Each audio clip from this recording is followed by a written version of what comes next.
আসসালামু আলাইকুম এভরিওয়ান। কালকে আমি আর আমার বন্ধু নিয়ত করছিলাম বসার যাবো ঘুরতে সকাল সকাল। তো সকাল সকাল ওরে ডাক দিয়ে ওর সাথে রওনা দিয়ে দিলাম। তো ব্লগটা শুরু করলাম। সকালে ঘুম থেকে উঠলাম, ঘুম থেকে ওঠার পরে ওর বাসায় গেলাম। ওর বাসায় যে ওকে নিয়ে আসলাম, নিয়ে আসার পরে আমরা অনেকটা ইসা পড়ছি। আসার পরে ওরে বলতেছিলাম, দোস্ত কালকে এখান দিয়ে আমি আসছিলাম, আসার পরে অনেকটা ফুটেজ নিছিলাম। এখানে চায়না প্রজেক্টের লোকও ছিল, ওই যে ওইখানে দেখা গেছিলো, বাট তাদের সামনে ক্যামেরা ফোকাস করি নাই। অনেকটা আগায় গেছি, অনেকটা ঢাল উঁচু, উপর দিয়ে গেলে ঢালই পাইতাম।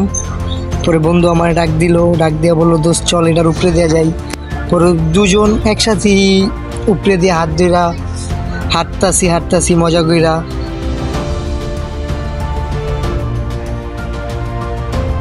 আমরা দুই বন্ধু দেখতে দেখতে আইসা পড়লাম শ্যামপুর আশা কলোনিতে। ঢোকার পর আমাদের আনসার আঙ্কেলরা অনেক সাপোর্ট দিয়েছে, কিন্তু খিদা লাগছিল, বাট দোকান থেকে কিছু খাইয়ে নিছিলাম। রুটি হাতে আসছিল, অনেক খিদা লাগছিল, রুটি খাইছি, অন্যান্য কিছু খাইছি। পরে বললাম চল এদিক ওদিক ঘুরে আসি। ঘুরে আসার পরে ফুটেজ নিমু। পরে বললাম চল ফুটেজ নেই, পরে আপনাদেরকে সব ওয়েদারটা ঘুরে দেখামু। প্রায় অনেকটা আইসা পড়ছে, আসার পরে আপনাদের এখানের সুন্দর দৃশ্যটা দেখামু। কত সুন্দর লাগতাছিল, এক সাইডে সবুজ কচুরি পানা আর এক সাইডে পানি। ওইখানে সুন্দর গামাগা মানুষজন চলছিল, অল্প মানুষ ছিল। ওইখানে পাখি চলছিল, পাখি উড়তেছে, অনেক সুন্দর লাগছিল। বাট আমার ফোনের ক্যামেরার মিক্সিয়া ভালো না এত একটা, তাই ভালো মতো কিলিং নিতে পারি নাই। তারপর বরেন্দু আমারে কইল ঢাল দিয়া নামলাম। আমার কাছে একটু ফিল লাগলো। পরে আমিও গেলাম, যাওয়ার পরে একটু পিছে এখানে ফুটেজ নিলাম, ছবি তুললাম, ভিডিও করলাম। ভিডিও করার পরে দুই বন্ধু একসাথে হাঁটলাম। একসাথে হাঁটার পরে চারো সাইডের ভিউটা দেখাইছিলাম। পরে আমি একটু স্লো মোশন নিছিলাম।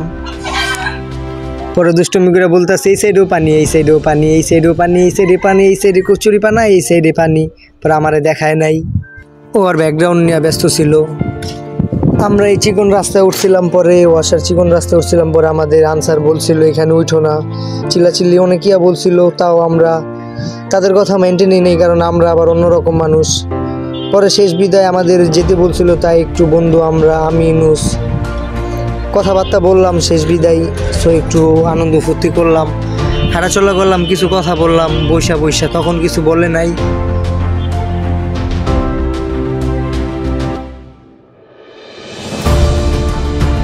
কথা বলা শেষে পরে বলতেছি, দোস্ত চল হাই দে, আমিও হাই দিই। আমার দোস্ত দেওয়া লাগবো না, চল আমরা এমনি এখন জামুগা। পর আমি দিয়ে